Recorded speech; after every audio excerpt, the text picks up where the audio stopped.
This article on the Hill, Gen X may be the first to need a universal basic income after late career job loss.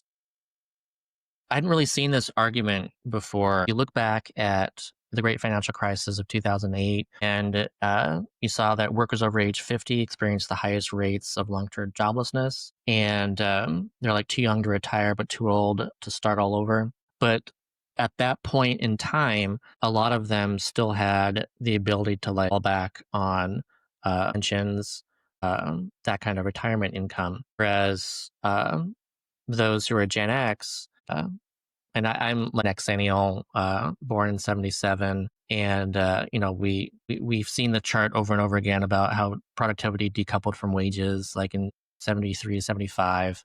So like right at the time when Gen X was born, productivity decoupled, and the difference now is they're like they've experienced an entire life of having not having the pensions, the possibility of 401ks, but then Ks are an option that's like some people work at a place that does matching, and that's even an option. And then, of course, it's still an option to actually do that. So some people even have 401k, but they don't actually put anything into it. So Gen X is the first generation where once they reach retirement age, not only do they not have pensions, but then like their 401ks are just going to be, some people have them, some people don't.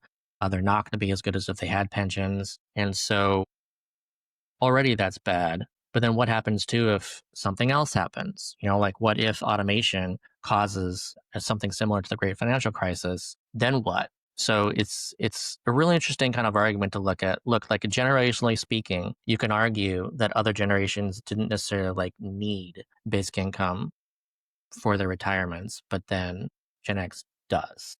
Like that is the first generation that actually needs universal basic income as part of their retirement plan, really.